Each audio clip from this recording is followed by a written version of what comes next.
and welcome to today's topic, which is looking at managing stress in a stressful environment. You have a little workbook, you can follow along, take notes if you like. There'll be a little bit of opportunity for you to chit-chat among yourselves at certain points, and a chance to win some prizes as well. So let's start off by taking a look at what is stress. Often there's some misconceptions about what is stress. There are two types of stress. There's the distress, which is the one that we usually think about, but there's also a stress called eustress. And one of them is negative, one of them is positive, but both, if you have too much of them, can be negative. The distress one is the one that if we have too much of, we become unable to function. We used to call it a nervous breakdown or collapse. We just can't physically function any longer.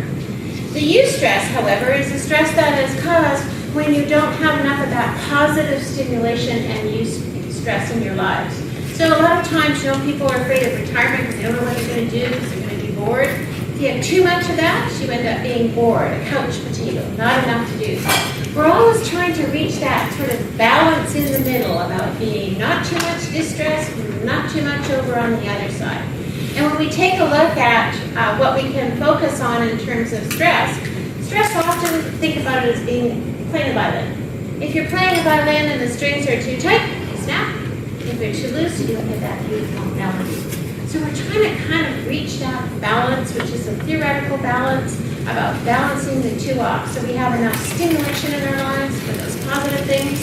And a lot of the positive things in our lives are stressful, getting married, getting a job, all those things. But they give us something to do.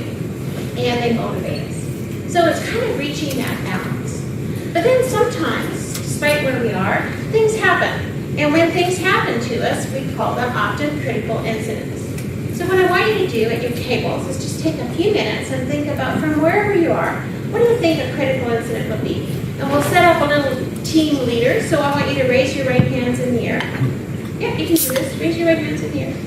Okay, on the count of three, point to someone at the table. The person that has the most people pointing at them will be the team leader. 1, 2, 3. James. Okay, so just What did you point to? James. I thought it was just think about what you think what critical incident would be. Death in the family. Yeah, definitely family. Came up with as a critical incident. Just starting now? Just use that. Something about massive violation. And violation, okay, that's great. Yeah, where someone feels violated. Okay, perfectly. How about this? Death in the family. Death in the family would be one, absolutely. How about over here? Having a baby. Having a baby could be a critical incident, for sure. might not be, but how about over here? Getting fired. Getting fired, yeah, that would be a critical incident. Car accident. Car accident, We have like a terminally ill family member. terminally ill family member. Yeah, all of those things are potential critical incidents. What we separate from is we separate from a bad day at work or a bad situation from a critical incident in a couple of critical ways. One of them in terms of definitions, and there's some definitions for you, but the first thing is that it's memories of an extraordinary experience.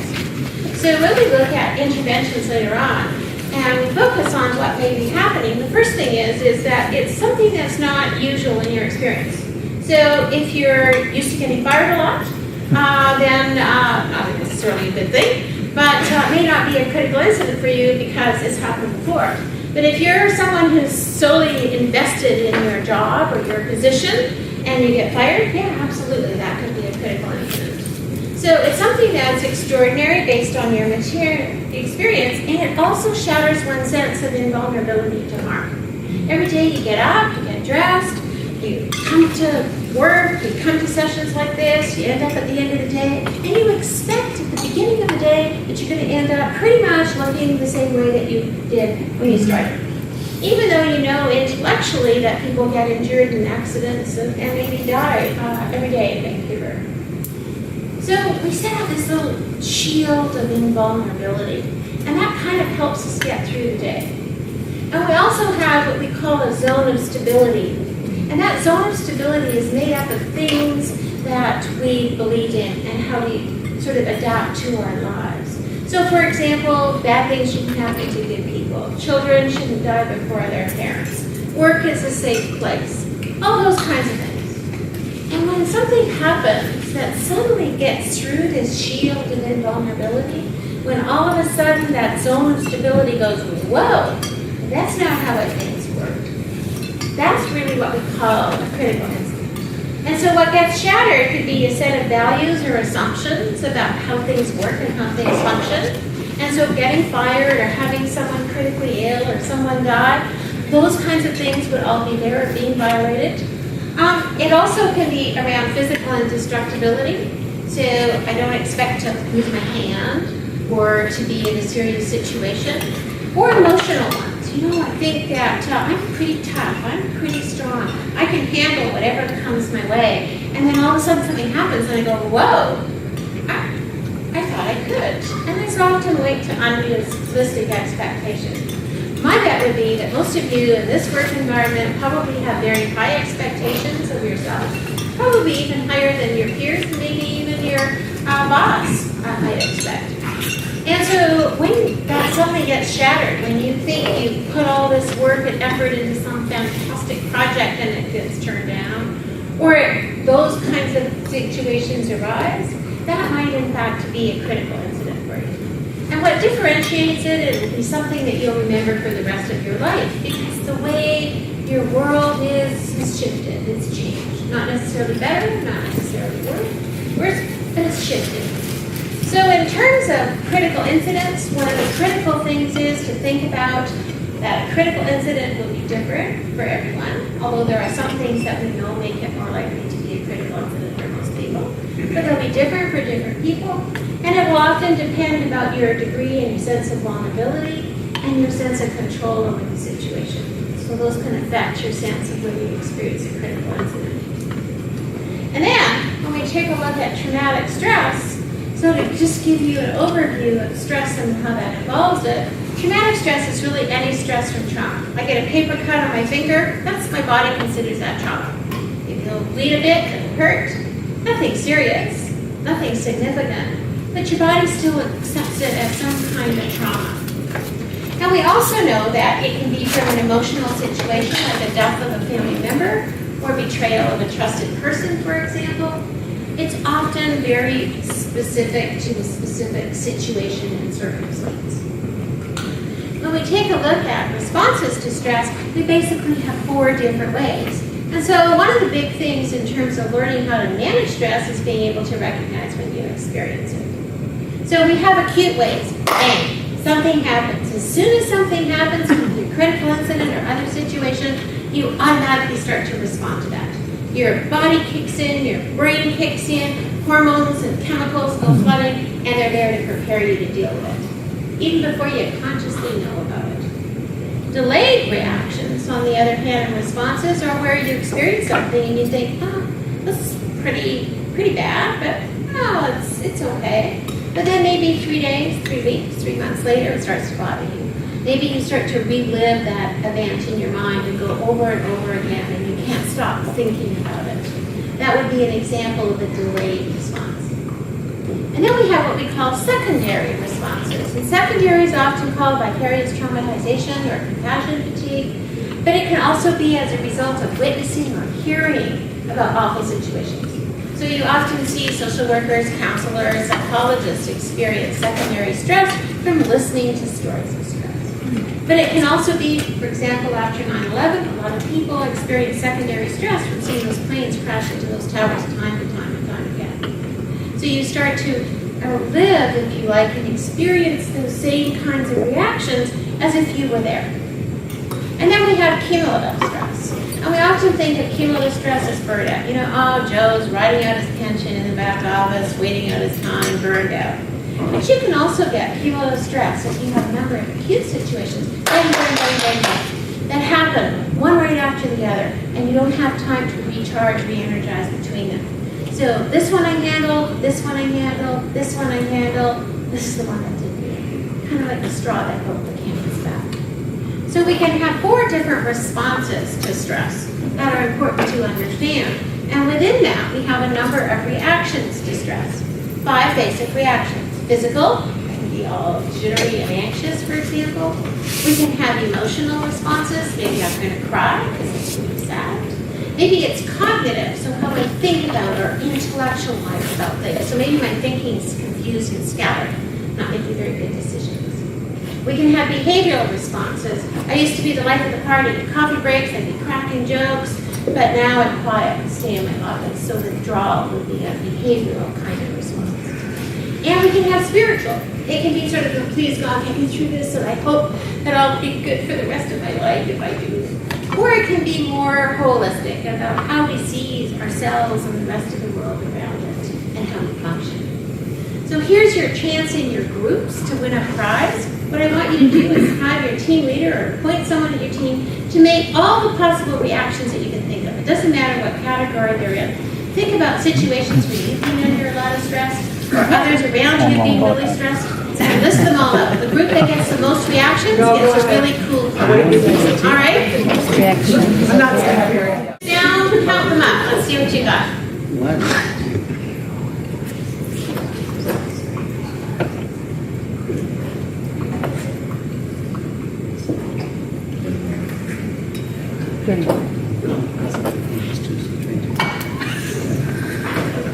Okay, how many over here? 17. Anyone beat 17? Yes. 26. 31. Anyone beat 31? You have 31 as well. You had 31 as well. I'm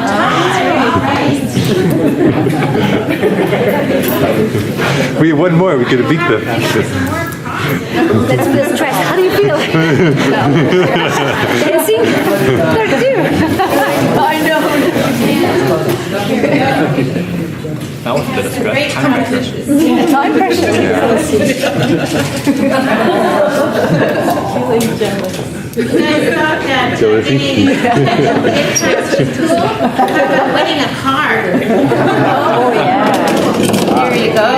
Love 3, it. 4, 5, and there's 6 here. Yeah, they're really cool cars. Pick a car. Can I have the convertible? Wow. There you go. You get to keep them. They're a prize. Yeah. You have one boy. Start with our winning Does he team. like How about cars? 2 reactions that you came up with at this table here? Kind of good one. Drug abuse? Drug abuse, substance abuse, yes. Overuse of Over or alcohol. under eating? Over and under eating, absolutely. How about our other winning group? 2 from you. Illness, Yeah. escape in the form of quitting your job or vacation, Yeah, just checking out. Oh, that's a good one. Too much to handle. and violent, angry. Yeah, anger is another really great one. Very angry. People get very angry about what's happened. Sometimes they get angry about what's happened to them. Sometimes they get angry because it hasn't happened to them. Interesting. That people that have gone through a shared experience in the workplace that's been a critical incident, and you come back and things are different, and you're upset. You weren't the one affected as well. How about a couple from this group here?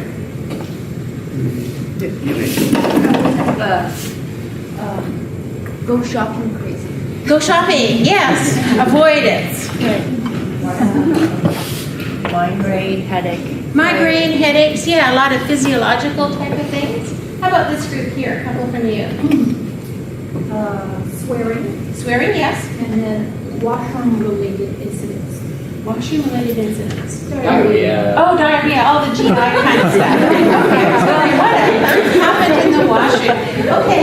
Yes, you know, it's amazing. Diarrhea, GI, anxiety, anxiety in the pit of your stomach, all that kind of stuff. Absolutely. How about a couple from this group here? Not sleeping. Yeah, sleeping too much Yeah. or not able to sleep? Yeah. Depression. Depression, often very much associated with cumulative stress. How about this group here? A couple from you. Breaking things, yes. And nausea, yeah, also associated with GI. What are some of the other common things, just from anybody that you came up with? Anyone? You must have come up with more. You had 30-something odd. Suicide. Palpitations, so heart palpitations, sweating, those kinds of things. Nightmares. Nightmares, absolutely. Yeah, Meditating. yeah. Compulsive gambling, Compulsive gambling, yeah. It's interesting about compulsive gambling, high-risk behavior. One of the big things that changes for people after they've gone through acute situations is risk-taking changes. And sometimes that has to do if your life is really threatened. It has to do with a sense of fatalism, Like if my number's up, my number's up. If it isn't up, it doesn't really matter what I do, it's gonna be okay. So we see people engaging in high-risk behavior as a result of that. But also, interestingly enough, there's some interesting work that was done by a guy by the name of Dr. Flannery. I'm going to reference some of his work later on. And he was working in a mental hospital. And he was brought in because they had 700 patients, 400 staff. And the rate assault of patients to staff was 1 a day as well. And he was wandering around in the hospital, and he also just paid attention to what was taking place. And one of the things he found is that there were some staff that were getting hit more often than others. And so, what's that all about? So some of it was just the wrong person. They shouldn't have been in that job, right? They were just provoking patients and not being very good. But that wasn't the main reason. What he found was that, interestingly enough, people have a sort of a little bubble around yourself. So at some point you have a bubble, and when I sort of get too close to you, you start to feel uncomfortable. It's often culturally related too. You'll see some people talking to someone and the person's getting closer and closer and the other person's backing up as they talk because that bubble is different. But what he found, interestingly enough, was some of these nurses were getting within that bubble zone of the patient. And he thought, well, why is that? And what he found out was that they were underdiagnosed for the most part, persons with post-traumatic stress disorder. We'll talk about that in a second. But who had some sort of disease associated with critical stress and issues. And one of the things that makes those ugly, awful images that you carry around your brain go away is adrenaline. And so what he found is that these people were invading that personal space. It brings on that adrenaline. The bad thoughts go away, and they actually feel better than they were too close to get hit. And so risk-taking is often associated with things like shoplifting, for example. And people go, oh yeah, great excuse in court, shoplifting, too stressed, I'm stressed, I go up shoplift, and that's my excuse. But really, if you think about it, if you're going in somewhere to shoplift something, your adrenaline kicks in, the bad thoughts go away, and you actually feel better. So there's a couple of things around that. Another thing Dr. Flannery found was a sense, which I haven't heard yet, is blaming, a sense of real blaming. And that blaming is as normal a reaction to acute situations as others. And Dr. Flannery was wandering around the hospital and came across a nurse lying down on the ground. She'd been assaulted by a patient. And the first aid team was coming to deal with her. And the head nurse was there with a little clipboard. And she's writing down, and she leans over and says, and what did you do to provoke the patient? Oh, well, this wasn't a sort of nurse out of one flew over the cuckoo's nest or anything. This is a nurse. And he sort of thought, well, that's kind of interesting. Why is that happening? Anyone know why she would have said that? Any ideas? No? Well, here's what it boiled down to. Is if I'm just walking down the hall in the hospital and some patient leaps out at me and assaults me, it's pretty scary. That's pretty frightening. But if I can find that that nurse did something to provoke it, I won't do the same thing, and I will be safe. And often we see blaming is really a sense of self-preservation. That when things go wrong in the workplace, when people do various things that don't work well or whatever, whether it's a critical incident or not, you often very quickly find people start blaming each other for what went wrong. And really, just understanding that some of that is just a sense of safety and trying to preserve yourself and trying not to let yourself experience these things again often de-escalates it. So I have a little handout that I'll pass around, and it's got a whole bunch of different reactions on it. Oh, thanks, Penny.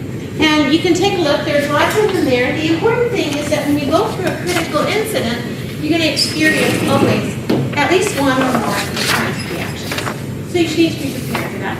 And if you sort of notice yourself having one of these kinds of reactions, you should start to think to yourself, I might be a little stressed around that situation. And sometimes it's difficult to recognize it in yourselves.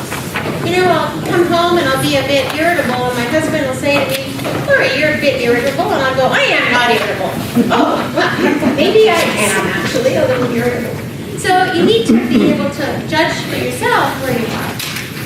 And critical incident stress is what we call normal kind of reactions to abnormal events. Whereas acute stress disorder or post-traumatic stress disorder, if you think about them as abnormal reactions, they're actually a diagnosable disease. And they show up in a manual, and people can go through and see, do you have this symptom and that symptom, are you subject to that? If you're dealing with a critical incident stress, some short-term interventions will probably be all that you need. 96% to get through without it, one way or the other. But if you have some interventions, it can make that a little less painful, a shorter process. If you have acute stress disorder or post-traumatic stress disorder, you need some help. Just like you would go to the doctor to get your broken leg fixed, you need to get some help to get through that. It's not something you can probably get through on your own. So when we deal with those, there's some things about the brain, some basic brain 100, 101, that you just need to know to understand about stress and understand how you respond in different ways. 3 parts that you need to be aware of. One's the hippocampus, and that's the part of brain that situates you spatially and temporarily. In other words, it's the space and time. It lets me know where I'm here today and what the time is. That is also the short-term memory of your brain. And when things happen or you suffer from PTSD, you know that people's hippocampuses are actually a little smaller. We also know that that hippocampus gets deactivated by your body, something of which you have no control. And what that means is your sense of time gets distorted. So people will often say the ambulance took forever to get there, and it was there in just a few minutes, right? There's that sense of distortion. And your short-term memory is always going to be affected. I like to think of my brain as sitting there, you know, it's got all this stuff coming around, and there's an exec assistant sitting there. And that exec assistant's receiving all the stuff. And it's filtering out. Stuff doesn't even get to the exec assistant. So when I got this bracelet from my husband, for example, you know, it's great. I got this bracelet, I really like it. And after a while, your brain goes, Lori, the bracelet's really nice, but you know what? You got other things to think about. It cuts off the sense to that bracelet. I don't even feel it on my wrist anymore. I could fall off, you could fall off and lose it, and I wouldn't even know. The brain sort of starts to separate it. But then stuff gets through to that exec assistant, and they take a look at it, and they put it in the in basket. And there it stacks up. And then when you go to sleep and you take a break, the file clerks emerge from the back, this huge filing system. And there they are, and they're running around, and they go and grab it out of the in basket, and they go and go, okay, we're going to file it here and here and here, and we're going to cross-reference it here and here and here. And every once in a while, they kind of screw up. How many times have you been involved in a situation where you go, I know the name of that person, but it's on the tip of my tongue, and then 2 hours later, all of a sudden, it was John Wayne in that movie. They've been running around in your brain all the time. Where did we got it? Where did we got it? Ah, there it is. Lori got it. Bingo. There it comes, right? So there's always short-term memory associated with that. And things don't get stored properly. And sometimes things come into that in basket and they're so ugly that the exec assistant can't even bring themselves to put them in the in basket. So they just kind of sit there and they stay in their mind. And that's when we look at getting images in terms of post-traumatic stress disorder, because that hippocampus isn't able to process it and the short-term memory part is deactivated. The amygdala is the other part. That's the primitive part of your brain. That's the part of your brain that's flight or fight or sometimes freeze. It's also interesting that those studies were all done on men, and that women have another instinct that's just as critical, and that is to gather. A very strong instinct to gather things. So you'll often see after disasters, women bringing things, just that gathering sense is just as strong for women as opposed to men. But we also know that it's related to the violent part of it, it's that primitive part, its whole purpose is to keep you alive, to get you through this incident. And it pumps out adrenaline and a whole bunch of different hormones and chemicals to keep you there. And the activation is here versus the hippocampus, which is deactivated. So the fact that you might not remember things afterwards is absolutely normal, and it's something you have no control about. And it's important to recognize it, because what often happens to people afterwards is they say, that I was going crazy. I couldn't remember this. Well, no wonder. And the last little bit is the reticular active ganglia section, or RAS. And it switches things between the hippocampus, the amygdala, and the cerebral cortex, which is your source of logical thinking. Right? And that's the piece that looks at creativity. It's the piece that puts those things in perspective. And And so people end up getting confused, they're not thinking very well, because that's deactivated as well. And everything is in there to get you to survive. So when you're going through those kinds of situations, you need to understand that the better training part of it, the rote training pieces of it, and by rote training I mean if you do things over and over and over again so you don't forget them, like driving a car. Right? When you first learned to drive a car, if you were like me, it was a standard. I thought, okay, I gotta put my foot on the gas, I gotta take the foot off the brake, I gotta put the foot on the clutch, I gotta remember the turn signal, I gotta look where I'm going. How could I ever learn to drive? And now you just get in the car and you're not even thinking consciously about it because it moves into that road training part of your brain. And the parts of your brain that control language. So if English is a second language for you, you'll probably forget to speak English. You won't remember how to speak English because the brain thinks that's a secondary thing. We'll just deactivate that right now because we want to put all that energy into keeping you alive. How many of you work a lot with numbers? Okay, so a number of you. Well, one of the interesting things about acute stress is that your ability to look at and figure out in numbers is affected more so than words. You'll find that people that remember their ATM numbers, for example, with numbers instead of letters, after a major trauma or critical incident, they won't remember their number. How our brain processes information about numbers is different than words. So if you have an ATM number, remember it by letters, not numbers, as a clue to it. But it's also a sign that you need to also take some breaks. That we know that in our research, one of the most significant things is taking some breaks.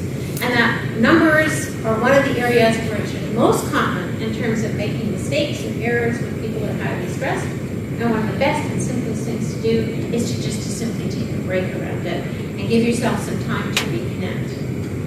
When we take a look at implications, therefore, when something goes wrong, when bad things happen to people, they may not be able to talk about what it is, which is why some of the techniques like art therapy or play therapy or EMDR, which is looking at eye movement desensitization processing, allows people to non-verbally work through whatever trauma they've gone through and can be very helpful in terms of interventions. We know that people's concentration and memory will be affected. We also know that it's important to write and repeat things. So if someone's in a state of shock, they may look like they're listening and getting it, but nothing's going in. So you need to write things and repeat them and make sure that you do that several times to make sure that it's getting through, because that exec assistant isn't sticking it into the in basket quite yet.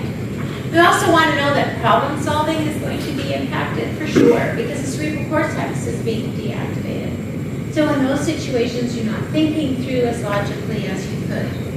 And we know that risk in relationships have been changed and that people often use drugs and alcohol to cope with it. Mistakenly, it deadens the pain, makes it feel better for a short time, but alcohol is a depressant, and sooner or later it's going to have to be dealt with, and it just prolongs it and makes it a more painful journey. Nothing wrong with taking a drink if that's your habit, but if you start to depend on it or use it for coping, then it becomes a problem. And there are certain things about in certain types of incidences, whips, that we know about that will make it a little more difficult for you to get through something than other times, both about your personal stress factors, the working environment, and the incident itself.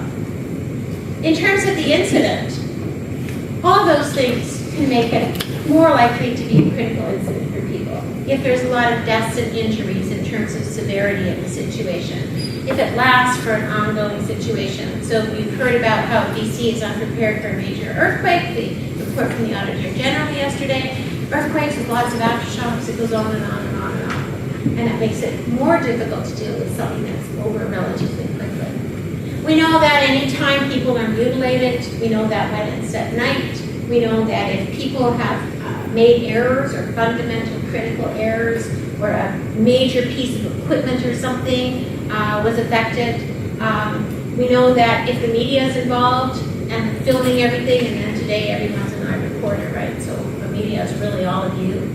If people are there investigating, filming, capturing what's being said, that makes it more difficult to deal with. If you know the victim, someone at work, a death or a serious injury of a colleague, all of those kinds of things will make it more likely that that incident is a critical incident for people. In terms of the living environment, or the working environment, all of these things can affect how people are affected by it in terms of supportive attitudes, low morale, dissatisfaction. If your home life isn't great, you're going to take some of that stress with you to work. People say, well, work is work and home is home, but you know what, that's not really true. There's some overlap between them. If you just had a fight with your partner, you come into work, you're not just your usual ugly self, and vice versa when you take some of the stresses from work and deadlines home. So if you see those kinds of things taking place in your living environment, they're a signal that it's probably going to be a little more difficult for you to overcome something. And then there's the personal stressor stuff. If your life situation, if you're in the middle of a divorce, if you've had someone die or dying or ill, any of those kinds of things. Or the walking wounded, if you're suffering from unresolved personal trauma, if you're suffering from PTSD or critical incident stress, it's more difficult.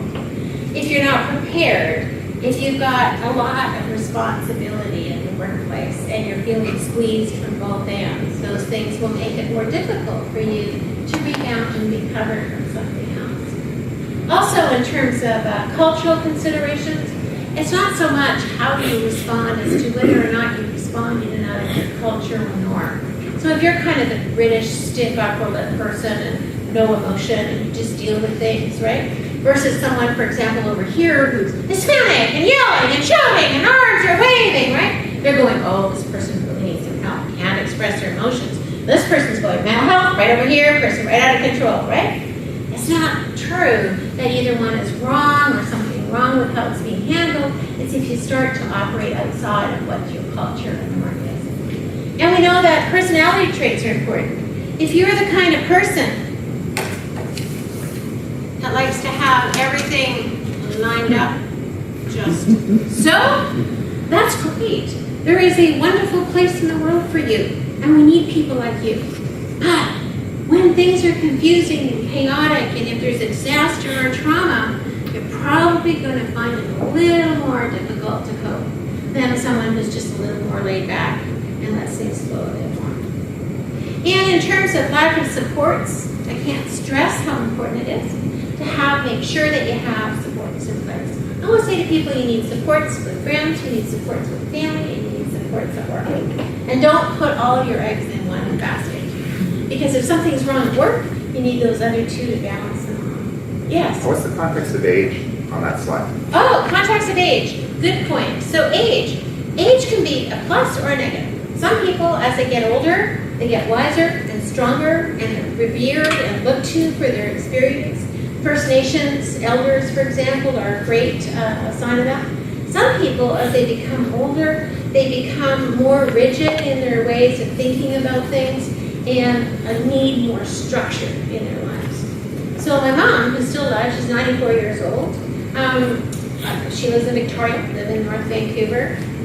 Some years ago now, in her 80s, she always comes over for Christmas. And September, I'd say, well, we're planning Christmas again this year. And she'd say, well, what ferry should I come on? And I'm going, September, December, like, doesn't really matter. Someone will pick you up, whatever. And then the next week, the first thing when I phoned her would be, what ferry should I be on? And I realized that as she's got older, she needs to be able to put that on her calendar and have it there, and her ability to handle things in that sort of laissez-faire attitude was really critically important. And so now it was, okay, let's say you come across 1 o'clock ferry. Okay, now she's happy, right? So someone like her, as she's got older, if things are around her chaotic or she has to evacuate her building or something, it's going to be more difficult for her to cope than others. But that's not always the case. You can't stereotype people that way. Good, thank you for asking. So those are some of the things that we know about in terms of personal stress and how to deal with it all. So in the last little bit of today, I'm just going to give you some quick tips on how to deal with stress. The first one is, whatever you do, whatever support you get, you want to make sure you don't make things worse. So make sure that you look at what the circumstances of the situation are, and whoever you go to for assistance has got some qualifications. You need to help manage reactions. You need to foster resilience. We don't want to base it on the fact that you're now a victim and can't cope. All of you in this room have got to where you are today with coping skills. Let's build on those rather than come in and tell you how to manage and deal with things. We want to give people choices. So very important, after a major incident or something happens, if something was major to happen in the workplace, people feel helpless. They feel out of control. One of the first things you can do to get people reestablished back into their own recovery is to make decisions, even a simple one. Even just say, would you like to sit here or would you like to sit there? It moves people from emotional to cognitive. It gives them a decision. It lets them know that they're starting to take control of their lives again. So just even a simple strategy like that can be very effective. And again, we want to promote people to recover, both physically and emotionally or psychologically. And one of the cool things you can do is psychological first aid. It's something that can be done by anybody. You don't need to be a mental health therapist or whatever. There's training workshops available on psychological first aid. But even just knowing about it, if you're faced with someone who's in a situation of shock or going through a bad situation, it's just to listen and look, or look, listen, and link. So look means, is everyone safe? If we had a major earthquake, are we subject to falling ceiling tiles or whatever? Are we actually safe in our location? Is someone needing immediate assistance in terms of cut or they're bleeding? Let's give aid. Or is someone really emotionally distressed?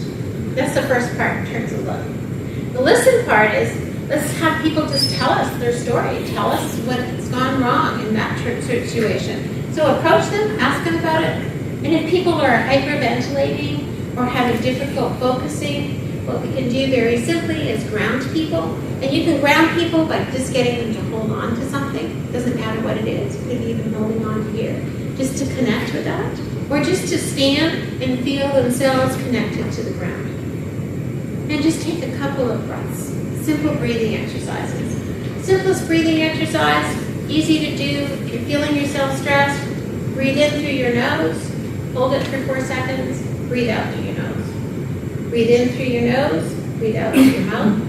Breathe in from your mouth, out through your nose, in with your mouth, out with your mouth. Very simple. Just hold it for 4 seconds each time, and you'll feel much calmer and better able to deal with whatever the circumstances are. So helping people feel calm, and then look to what is it you need? How can I help you link up with your support systems and get you what it is that you need? So just a very simple formula of look, listen, link that you can think about next time you're with someone in crisis. And what I want to end up with is self-care principles by Dr. Flannery. What he did is he did an extensive study over a number of years. He looked at people in super high stress situations. And he started to follow them over time to see what happened to them. And not surprisingly, he found a lot of them weren't doing very well. And he thought, well, that's kind of boring because we already knew that that was the case. But what he started to focus on was those people who did really, really well. So people in super high stress situations that looked well.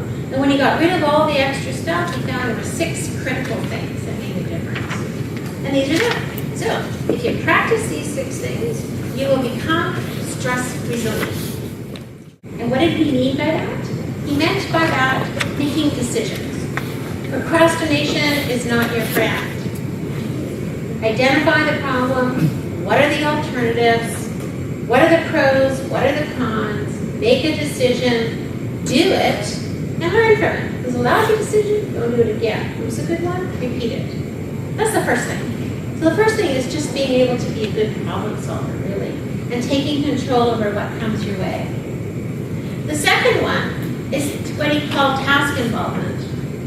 And what it really involved in was having something that you were passionate about. And the nice thing about it is, it doesn't really matter what it is. You can be passionate about the trees, whales, cooking, your work, your partner, your whatever it is, gardening, it doesn't matter. But have something that you are truly, really passionate about. Because when the going gets tough, it's reaching out to your passion that will re-energize you and help you move ahead. And everyone that coped successfully with stress had something that they were truly, deeply passionate about. So there's the second. The third thing is looking at healthy, wise lifestyle choices. You all know the stuff, heart, exercise. Penny's here to drill that into you. There's also some other things you can do. You can look at reducing nicotine, reducing caffeine, reducing all those things that put into our bodies that create that buzz, right? A lot of stuff done on road rage and our proliferation of Tim Hortons and Starbucks. You go in and you grab 16 ounce of coffee, grab a sugar donut, your body's just, someone cuts you off, there's nowhere to go with any of that stuff, right? Wah! You act out on it. So calming down, right? Herbal teas and things are also very helpful, right? So looking at our juices and things. So making those kinds of lifestyle choices are also really important. But there's another aspect part that we don't often think about, which is the importance of forgiveness. Now, I haven't really started to think about forgiveness and stress levels until some of the work that was done not that long ago by Dr. Luskin, who was really a pioneer in this area. And what he found out are a couple of interesting things about forgiveness. He found out that people who are more forgiving have a whole lot less problems, less stress, less physical symptoms, and that people that carry around those grudges with them, it's more implicated in heart disease and other illnesses than even those type A, angry, hostility kind of folks. He found out that blaming other people, and we know something about blaming, but blaming them really results in higher incidences in illnesses. And he hooked up people in a lab, and he hooked them up to, things to measure your heart rate and all that kind of stuff. And he just got them to think about forgiving someone versus not. And when he imagined them not forgiving, all the negative stuff went up, and all the positive stuff didn't. And that there were marked differences. And he worked with women in Ireland. He worked with moms in Ireland, Catholic women who lost a child as a result of Protestant activities and vice versa. And he put them through a forgiveness workshop, and then he followed them for an extended period of time and found there were marked, statistically significant differences in their state of physical health and their emotional and psychological health. So we have to start to think about how forgiving or not forgiving affects our lives. When we take a look at it, we say that, well, stuff happens. We might say something else, but stuff happens. We tell a victim story, and we take it all personally. We all do that, right? Guess what that did to me, right? All about me at that point, right? And we walk around and we react to it. We blame the person. He did, she did, right? All that kind of stuff goes on, and we form that resentment. And that resentment sits there like a little black cloud, just like Ziggy. Remember Ziggy and the little black cloud? Follows us around everywhere. And even if we're not aware of it, it's putting pressure on us. And it's affecting our ability psychologically, physically to manage things. So what we need to do is we need to take a look at practicing the 4 R's of forgiveness. And forgiveness does not mean welcoming the person into your heart and home. That's not it.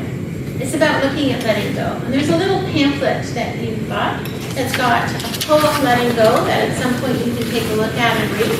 And just sort of set some parameters for what to do with that. So the 4 R's are really reframe it. I happen to be involved in this situation. 2, take responsibility for it. Give other people a whole lot of power.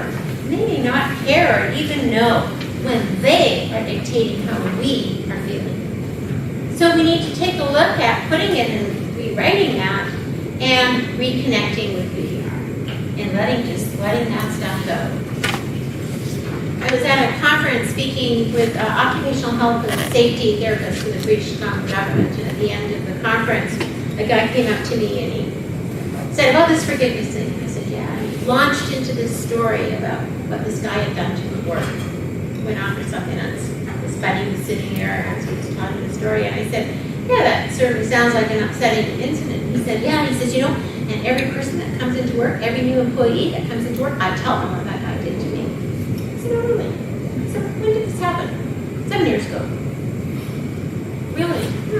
I said, well, you might want to talk to someone about that. He says, yeah, that's what my wife says. And his buddy's sitting there, yes. Can you imagine what a student in the workplace? We can get that, but sometimes we pull those things internally, and we just can't let those things go. And it's not good for us, right? There are some other things we can do in terms of wise lifestyle choices, and on the little pamphlet are 3 strategies you can employ. One is calming down. It sort of folds over into a little booklet. Calming down is not just a word or a phrase. It's actually a little process developed by Dr. Everly. You can do it once you practice it. It takes about 30 seconds, combination in terms of breathing.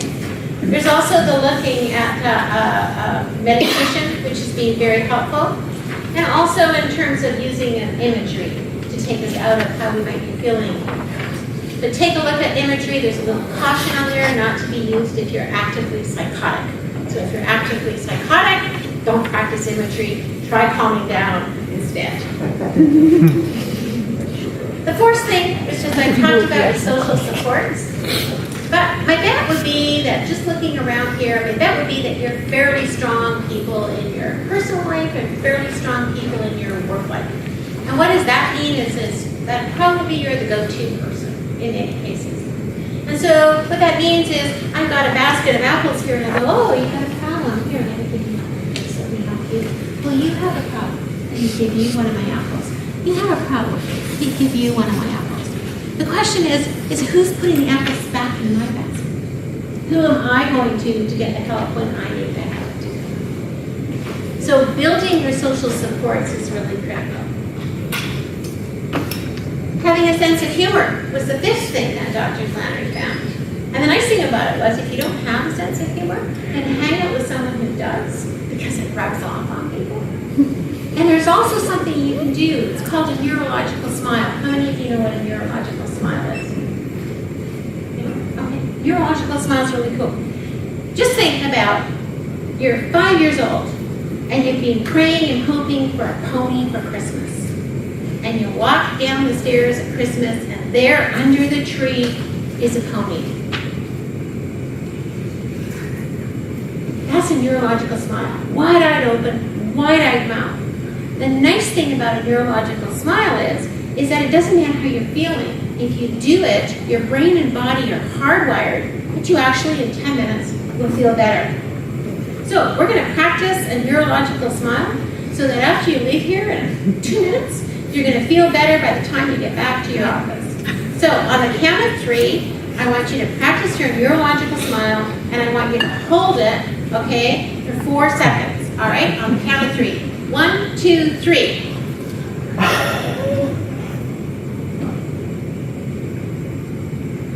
Okay, guaranteed you will feel better in 10 seconds, 10 minutes. And the nice thing about the neurological smile, by the way, is that you can do it anywhere, anytime. You're really stressed, run into the washroom, close the stall, close the stall, come back out, you'll be feeling better. And the last one he found was that it was being concerned about the welfare of others. So that everyone that cooked well cared about other folks and other people. So that's basically it for today. Some tips for stress resilience, some stuff on psychological first aid, a little workbook and some reactions. And if you have any questions or anything, please feel free to come up. I'll be here for a few minutes to talk to you. Thanks.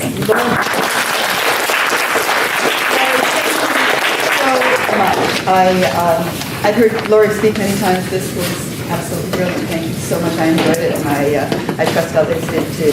So, I have one more thing though. If you were a team leader, come up to me and get your prize for being a team leader.